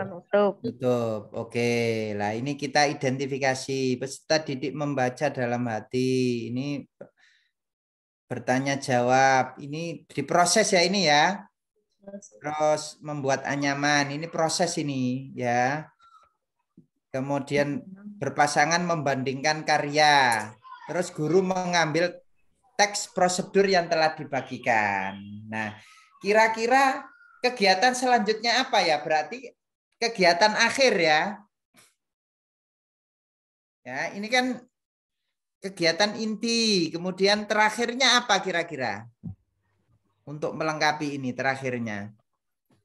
Setelah siswa itu disuruh membaca, tanya jawab, pembuat anyaman, berpasangan membandingkan karya temannya. Terus teksnya itu diambil gurunya. Setelah itu apa kira-kira? Menilai. Menyimpulkan. Hey, belum disajikan kok. Menyajikan ya. Jadi kalau sudah selesai semua biasanya kan gitu Bapak Ibu ya, disajikan. Ayo kelompok 1 menyajikan hasilnya, mempresentasikan kan begitu ya. Nah, maka yang cocok kegiatannya adalah peserta didik menyajikan hasil anyaman. Disertai penjelasannya. Ya, gitu ya Bapak Ibu ya. Jadi itu di kisi-kisi, memang di kisi-kisi UP itu Bapak Ibu diberi tahapan langkah-langkah, kemudian disuruh melanjutkan. Nah, ini hampir mirip dengan ini loh, sintak yang ada di RPP ya, langkah-langkah yang ada di RPP kan ini ya. Terus Bapak Ibu disuruh melanjutkan, jadi tidak langsung penilaian. Yang pasti yaitu disuruh presentasi ya, kalau sudah tugasnya selesai suruh presentasi ya, seperti itu. Ini kan langkah-langkah pembelajaran hendaknya runtut mulai dari kegiatan pendahuluan, kegiatan inti dan kegiatan penutup. Pada kegiatan akhir sesuai dengan pendekatan saintifik yaitu mengkomunikasikan. Jadi peserta didik mempresentasikan hasil kerjanya. Ada 5M kan ya? Ada 5M kan? Pada pendekatan saintifik itu yang ada di RPP. 5M apa saja? Masih ingat? Yang pertama mengamati. Setelah diamati terus apa? Menanya. Terus diapakan lagi? Mengumpulkan mengasosiasi. Terus yang terakhir adalah mengkomunikasikan. Nah itu, jadi langkah yang terakhir ini dikomunikasikan, artinya di situ disuruh presentasi, ya seperti itu. Jadi di RPP harus ada 5M. Karena apa? Karena pendekatannya adalah saintifik. Saintifik itu harus ada 5M tadi. Dan juga ada 4C ya, yaitu kecakapan abad 21. Nah, ini ciri-ciri pendekatan world language kecuali. Ya, kecuali apa? Jadi ciri-ciri world language itu 1 menyeluruh, 2 bermakna, 3 berfungsi, yang keempat adalah alamiah. Maka yang kecuali yang mana? Kecuali yang elektika atau elektik, ya itu kecuali, ya. Jadi kalau bahasa Indonesia itu kan biasanya itu pendekatannya itu world language ya. World language itu apa? World language itu apa? Jadi menyeluruh ya, itu world language ya. Jadi pembelajaran bahasa itu harus menyeluruh begitu ya intinya ya. Kemudian yang selanjutnya yang nomor 11. Ayo ada yang baca silakan. Ada yang baca silakan. Seorang penyair memilih kata-kata tertentu sesuai dengan maksud dan perasaan yang ingin disampaikannya.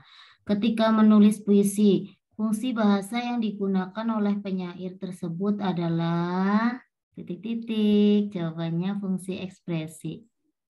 Ya. Dari mana kok tahu fungsi ekspresi? Perasaan. Nah, di situ ada perasaan. Kalau menggunakan perasaan berarti ekspresi. Kalau informasi memberikan masih kalau adaptasi menyesuaikan. Ya, menyesuaikan. Kalau kontrol sosial mempengaruhi sikap ya, itu. Oke, lanjut berikutnya nomor 12, silakan dibaca. Ini masih berkaitan dengan bahasa Indonesia. Yuk, silakan. Saya Pak. Silakan. Tadi di kelas 3 SD sudah bisa berbicara dengan lancar dengan jumlah kata bisa sampai 12 kata dalam satu kalimat.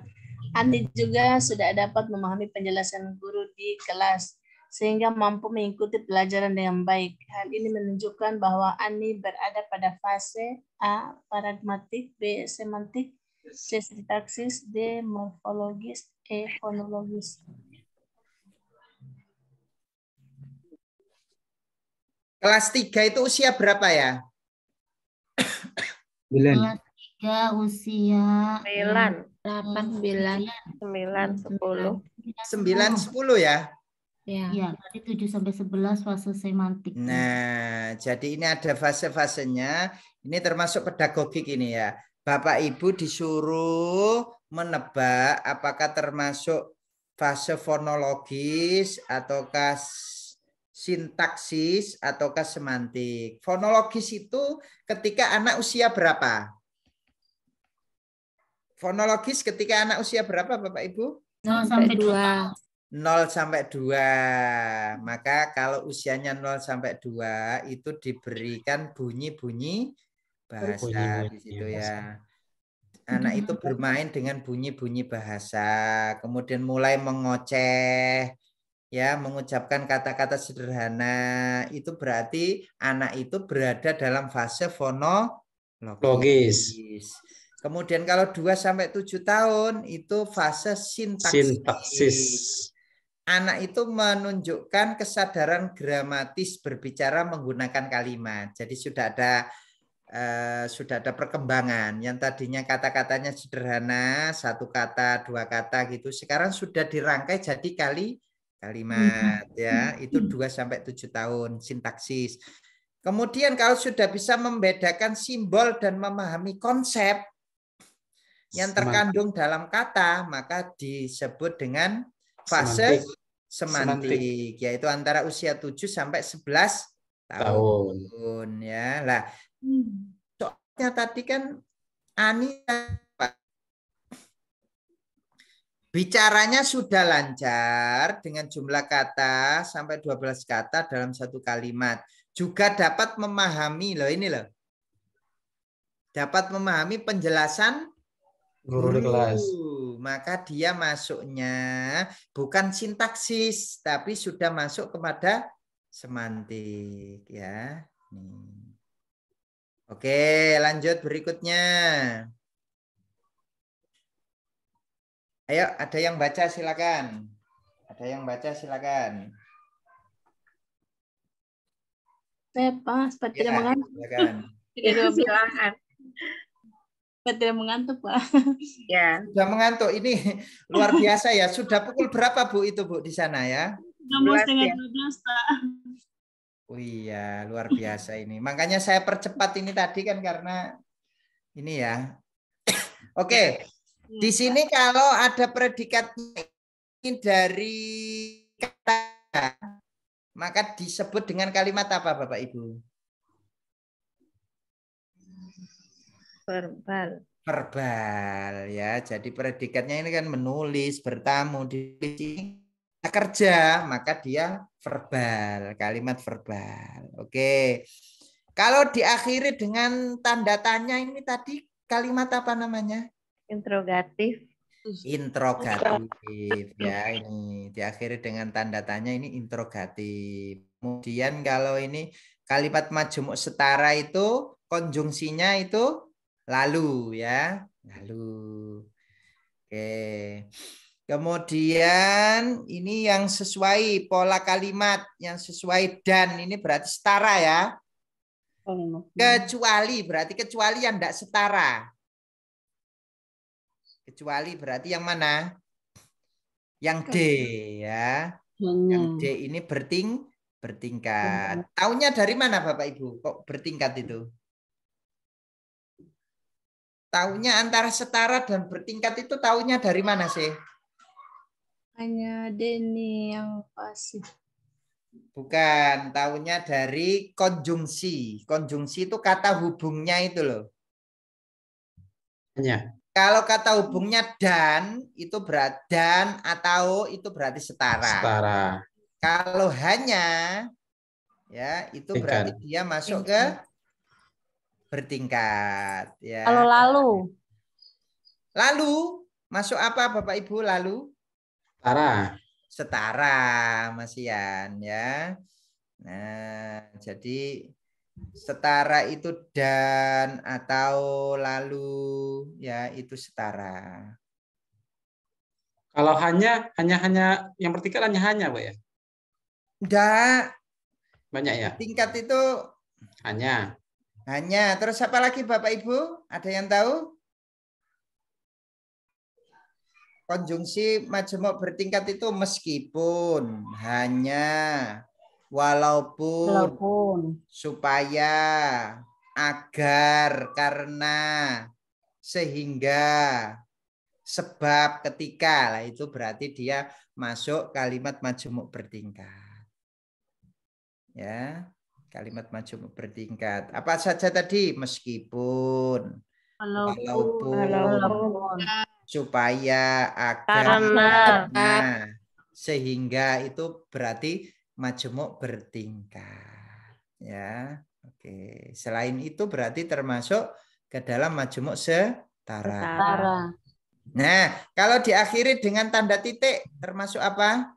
Deklaratif ya. Kalau tanda seru imperatif. Kalau tanda tanya Interrogatif. Oke. Sampai jumpa nyampe sini ya. Kasihan Bu Asriani sampai malam ini. Luar biasa ya perjuangannya. Mudah-mudahan lelah Bapak Ibu semuanya, perjuangan Bapak Ibu semuanya tidak sia-sia ya. Semuanya lulus semua. Kami doakan lancar, sehat selalu, urusannya semakin mudah ya. Oke, sehat selalu. Saya serahkan ke Bu Susi. Silakan Bu Susi. Ya, terima kasih Pak Ilmi atas materinya malam hari ini. Dan semoga kita bisa mengingatnya ya, memahaminya. Kelihatan sekali wajah-wajah lelah nih. Pengen istirahat ya, teman-teman semua ya.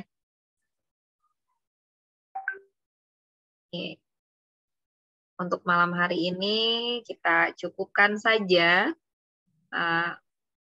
Selamat beristirahat. Jangan lupa cuci kaki, cuci tangan. Ibu tanya Bu. Oke, Pak Tommy. Materi soal tadi sudah di-share di grup ya, Bu ya? Ini bukan Pak Tommy, siapa? Pak siapa ini? Pak Zulfikar Bu. Pak Zulfikar ya, oke. Baru gabung Bu. Oh, baru gabung baru ya Pak ya. Iya, terlewat. Nomor akhirnya 61 itu ya, nomor HP-nya ya. Iya Pak. Benar, oh Pak. iya betul betul ya. Itu sudah saya share Pak. Ke saya Pak ya. Ya, saya share itu. Nanti rekamannya ada nanti Bu Susi. Rekamannya saya kirim nanti ya. Setelah ini saya proses terlebih dahulu. Oke, Pak Zulfikar, ada yang mau ditanyakan lagi? Sudah cukup Bu. Yap. Ya, untuk malam hari ini saya cukupkan. Kita tutup dengan membaca hamdalah. Alhamdulillah. Saya cukupkan, saya tutup. Wassalamualaikum warahmatullahi wabarakatuh. Selamat pagi. Waalaikumsalam warahmatullahi wabarakatuh. Terima kasih Pak Ilmi, Bu Susi. Ya, selamat